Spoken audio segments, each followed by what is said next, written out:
माननीय सभासदों, माननीय अध्यक्ष जी,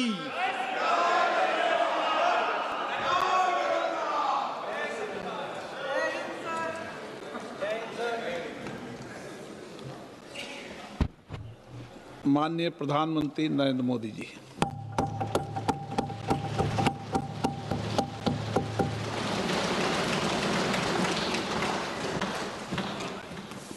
आदरणीय अध्यक्ष महोदय,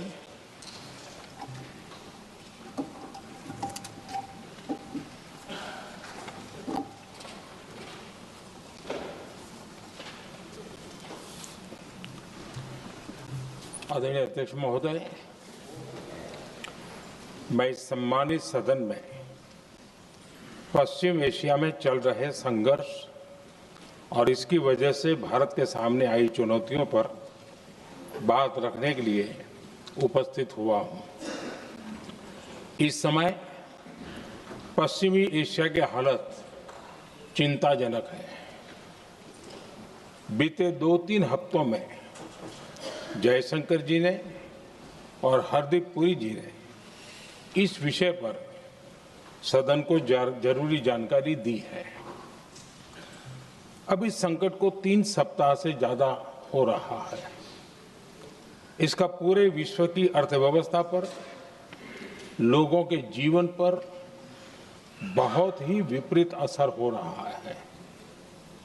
इसलिए पूरी दुनिया इस संकट के जल्द से जल्द समाधान के लिए सभी पक्षों से आग्रह भी कर रही है। अध्यक्ष महोदय, भारत के सामने भी इस युद्ध ने अप्रत्याशित चुनौतियां खड़ी कर दी हैं। ये चुनौतियां आर्थिक भी हैं, नेशनल सिक्योरिटी से जुड़ी भी हैं और मानवीय भी हैं।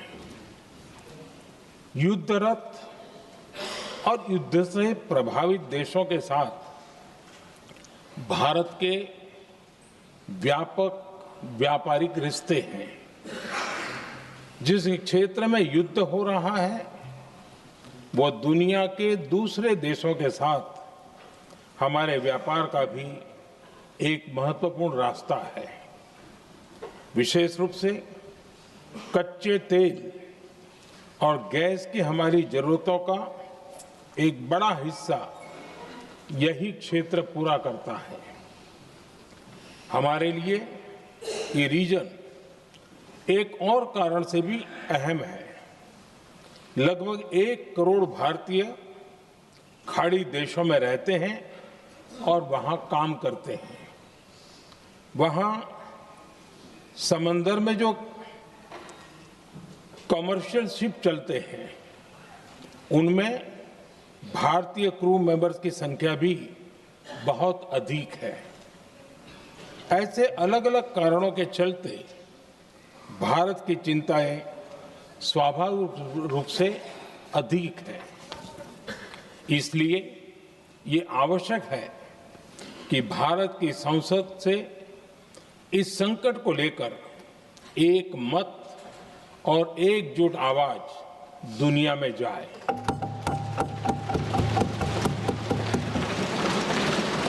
अध्यक्ष जी, जब से ये युद्ध शुरू हुआ है तब से ही प्रभावित देशों में हर भारतीय को जरूरी मदद दी जा रही है। मैंने खुद पश्चिम एशिया के ज्यादातर देशों के राष्ट्राध्यक्षों के साथ 2 राउंड फोन पर बात की है।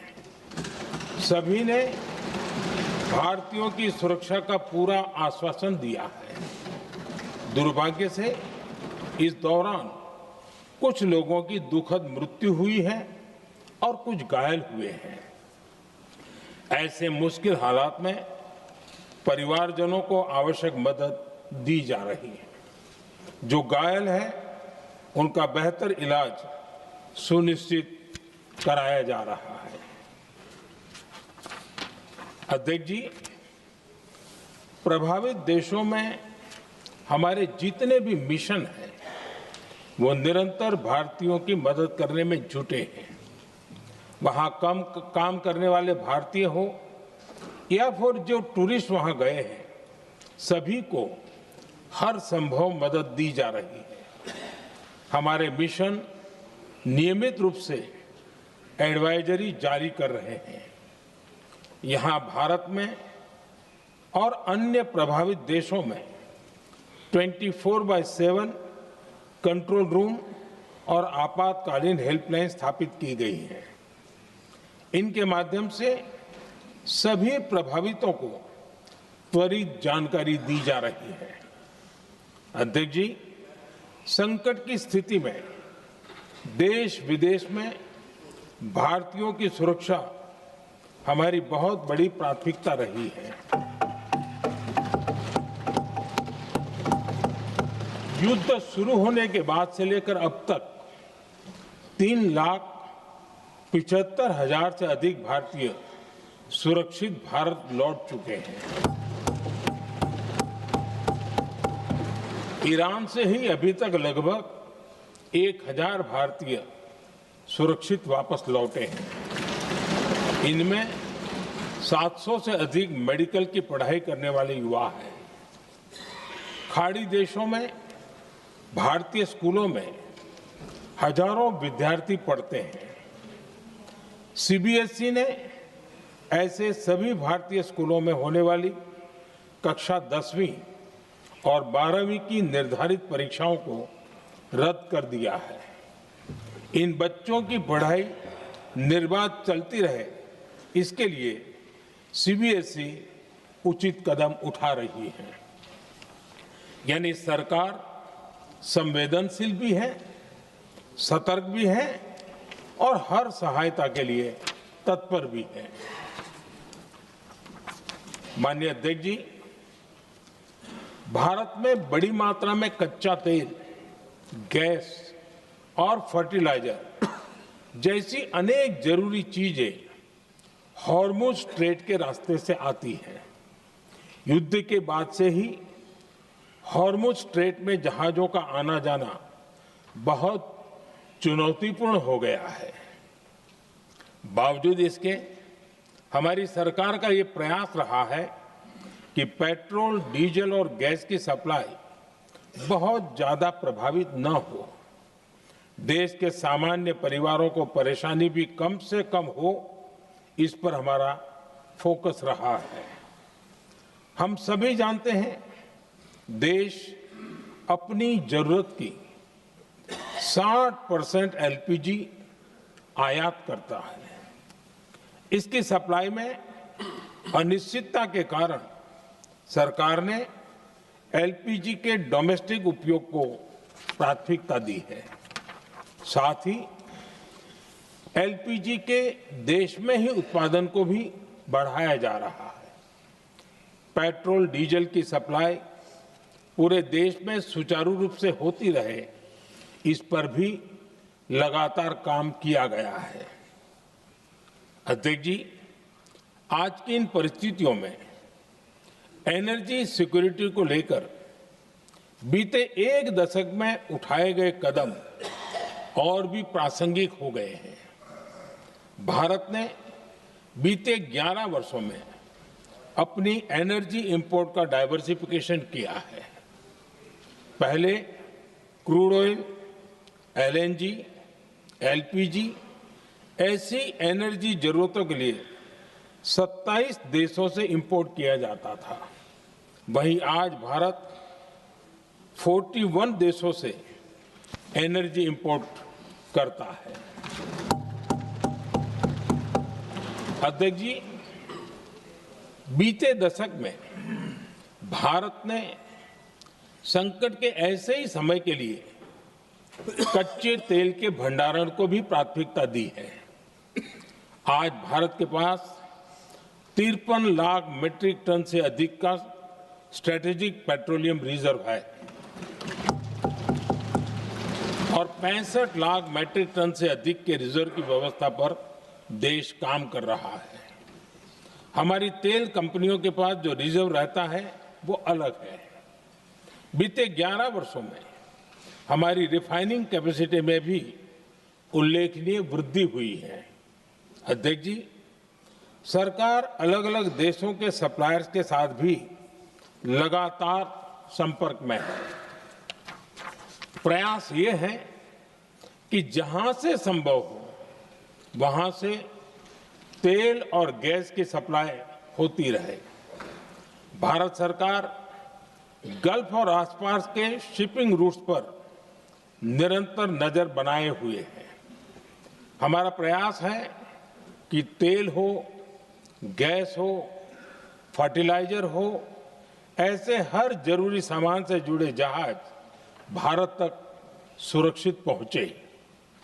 हम अपने सभी वैश्विक सहयोगियों के साथ निरंतर संवाद कर रहे हैं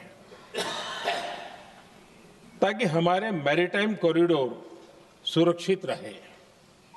ऐसे प्रयासों के कारण बीते दिनों हॉर्मुज स्ट्रेट में फंसे हमारे कई जहाज भारत आए भी हैं। अध्यक्ष जी, संकट के इस समय में देश की एक और तैयारी भी बहुत काम आ रही है। पिछले 10-11 साल में इथेनॉल के उत्पादन और उसकी ब्लेंडिंग पर अभूतपूर्व काम हुआ है। एक दशक पहले तक देश में सिर्फ 1-1.5% इथेनॉल ब्लेंडिंग कैपेसिटी थी। आज हम पेट्रोल में 20% इथेनॉल ब्लेंडिंग के करीब पहुंच रहे हैं। इसके कारण प्रति वर्ष करीब 4.5 करोड़ बैरल कम ऑयल इंपोर्ट करना पड़ रहा है। ऐसे ही रेलवे के बिजलीकरण से भी बहुत बड़ा फायदा हो रहा है। अगर रेलवे का इतना बिजलीकरण न होता तो हर साल करीब 180 करोड़ लीटर डीजल अतिरिक्त लगता। ऐसे ही हमने मेट्रो का नेटवर्क बढ़ाया है। 2014 में जहां देश में मेट्रो नेटवर्क 250 किलोमीटर से भी कम था, आज ये बढ़कर करीब 1100 किलोमीटर हो गया है। हमने इलेक्ट्रिक मोबिलिटी पर बहुत अधिक बल दिया।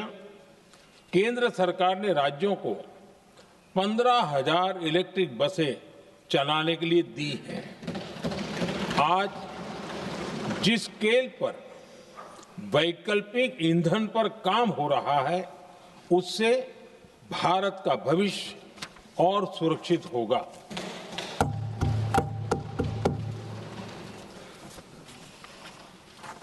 आदरणीय अध्यक्ष जी, हम जानते हैं कि एनर्जी आज इकोनॉमी की रीढ़ है और ग्लोबल एनर्जी नीड्स को पूरा करने वाला एक बड़ा सोर्स वेस्ट एशिया है। स्वाभाविक है कि दुनिया भर की अर्थव्यवस्था वर्तमान संकट से प्रभावित हो रही है और भारत पर इसका कम से कम दुष्प्रभाव हो, इसके लिए निरंतर प्रयास किए जा रहे हैं। सरकार इसके शॉर्ट टर्म, मीडियम टर्म और लॉन्ग टर्म ऐसे हर असर के लिए एक रणनीति के साथ काम कर रही है। आज भारत की इकोनॉमी के फंडामेंटल्स मजबूत है। इससे भी देश को बहुत मदद मिली है। हम हर सेक्टर के स्टेक होल्डर्स के साथ चर्चा कर रहे हैं।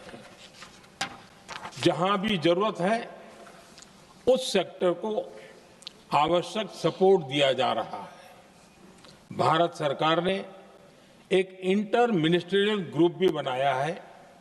ये ग्रुप हर रोज मिलता है और हमारे इंपोर्ट एक्सपोर्ट में आने वाली हर दिक्कत का आकलन करता है और ये ग्रुप आवश्यक समाधान पर भी निरंतर काम करता है। मुझे पूरा भरोसा है कि सरकार और इंडस्ट्री के साझा प्रयासों से हम परिस्थितियों का बेहतर सामना कर पाएंगे। माननीय अध्यक्ष जी, एक बड़ा सवाल ये है कि युद्ध का खेती पर क्या प्रभाव होगा। देश के किसानों ने हमारे अन्न के भंडार भर रखे हैं। इसलिए भारत के पास पर्याप्त खाद्यान्न है। हमारा ये भी प्रयास है कि खरीफ सीजन की ठीक से बुआई हो सके। सरकार ने बीते सालों में आपात स्थिति से निपटने के लिए खाद की पर्याप्त व्यवस्था भी की है। अतीत में भी हमारी सरकार ने दुनिया के संकटों का बोझ किसानों पर नहीं पड़ने दिया था। कोरोना और उस समय के युद्धों के दौरान उस समय भी ग्लोबल सप्लाई चेन में डिस्टरप्शन आ गई थी। दुनिया के बाजार में यूरिया की एक बोरी 3,000 रुपये तक पहुंच गई, लेकिन भारत के किसानों को वही बोरी 300 रुपये से भी कम कीमत में उपलब्ध कराई गई। अध्यक्ष जी, देश के किसानों को इस प्रकार के संकटों से बचाने के लिए भी बीते वर्षों में अनेक कदम उठाए गए हैं। पिछले एक दशक में देश में 6 यूरिया प्लांट शुरू किए गए हैं। इससे सालाना 76 लाख मैट्रिक टन से अधिक की यूरिया प्रोडक्शन कैपेसिटी जुड़ी है। इस दौरान डीएपी और एनपीकेएस जैसी खाद का घरेलू उत्पादन भी करीब 50 लाख मैट्रिक टन बढ़ाया गया है। इतना ही नहीं, तेल और गैस की तरह खाद के आयात को भी डाइवर्सिफाई किया गया है। ऐसे ही डीएपी और एनपीके के आयात के लिए भी हमने अपने विकल्पों को विस्तार किया है। अध्यक्ष जी, सरकार ने देश के किसानों को made in India nano urea का विकल्प भी दिया है। सरकार किसानों को प्राकृतिक खेती के लिए भी प्रोत्साहित कर रही है। पीएम कुसुम योजना के तहत किसानों को 22 लाख से ज्यादा सोलर पंप दिए गए हैं। इससे भी डीजल पर उनकी निर्भरता कम हुई है। मैं सदन के माध्यम से देश के किसानों को विश्वास दिलाता हूं कि सरकार किसानों की हर संभव मदद करती रहेगी। आदरणीय अध्यक्ष जी, युद्ध का एक बहुत बड़ा चैलेंज ये भी है कि भारत में गर्मी का मौसम शुरू हो रहा है। आने वाले समय में बढ़ती गर्मी के साथ बिजली की डिमांड बढ़ती जाएगी। फिलहाल देश के सभी पावर प्लांट्स के पर्याप्त कोल स्टॉक्स उपलब्ध है। भारत ने लगातार दूसरे साल 100 करोड़ टन कोयला उत्पादन करने का रिकॉर्ड बनाया है। पावर जनरेशन से लेकर पावर सप्लाई तक के हमारे सभी सिस्टम की निरंतर मॉनिटरिंग भी की जा रही है और सरकार की तैयारियां उसको रिन्यूएबल एनर्जी से भी मदद मिली है।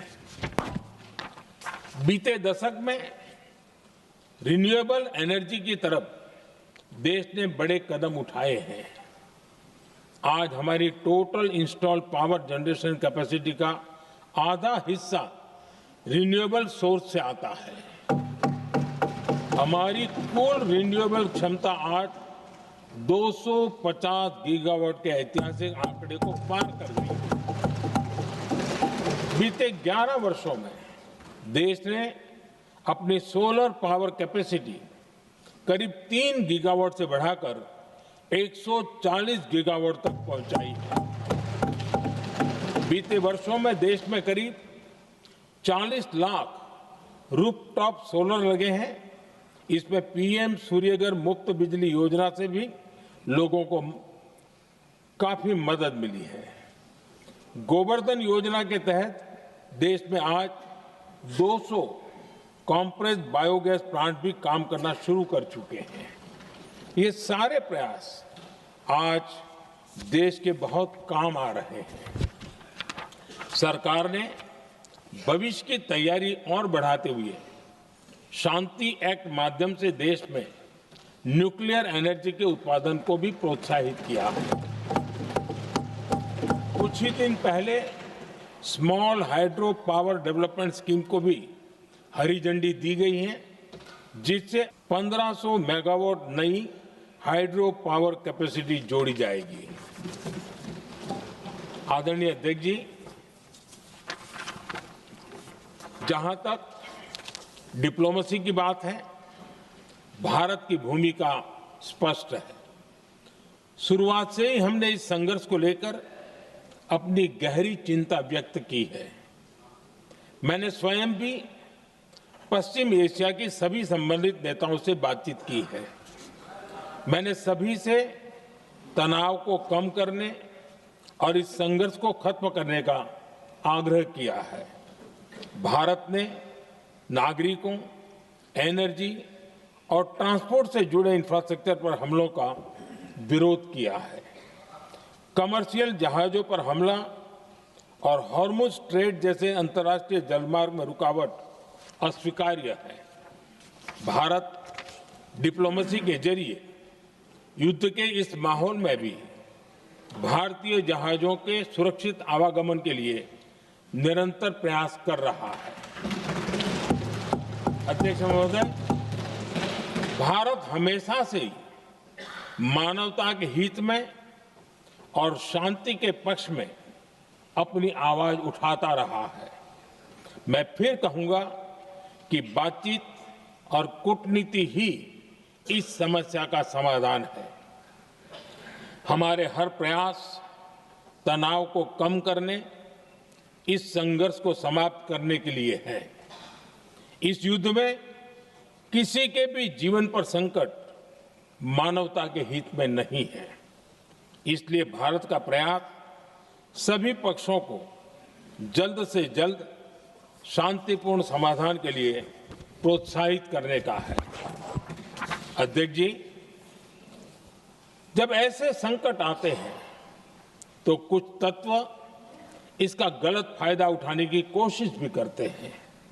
इसलिए कानून व्यवस्था सुनिश्चित करने वाली सभी एजेंसियों को अलर्ट पर रखा गया है। कोस्टल सिक्योरिटी हो, बॉर्डर सिक्योरिटी हो, साइबर सिक्योरिटी हो, स्ट्रेटेजिक इंस्टॉलेशंस हो, सबकी सुरक्षा को और मजबूत किया जा रहा है। अध्यक्ष जी, इस युद्ध के कारण दुनिया में जो कठिन हालात बने हैं, उनका प्रभाव लंबे समय तक बने रहने की आशंका है। इसलिए हमें तैयार रहना होगा, हमें एकजुट रहना होगा।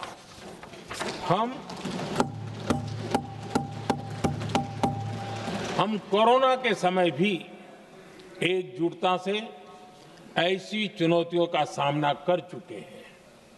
अब हमें फिर से उसी तरह तैयार रहने की आवश्यकता है। धीरज के साथ, संयम के साथ, शांत मन से हमें हर चुनौती का मुकाबला करना है और यही हमारी पहचान है, यही हमारी ताकत है। और हां, हमें बहुत सावधान और सतर्क भी रहना है।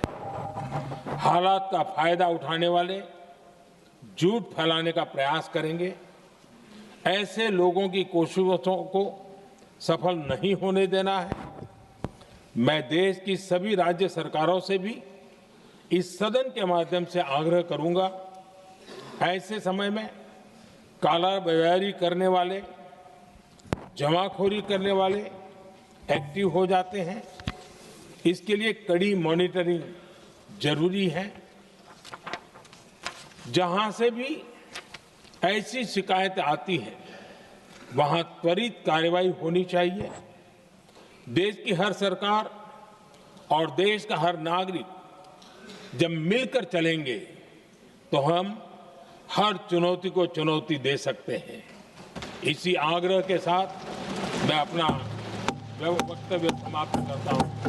बहुत बहुत धन्यवाद। माननीय सदस्यगण, जिन्हें आज अपना नियम 377 के अधीन मामले उठाने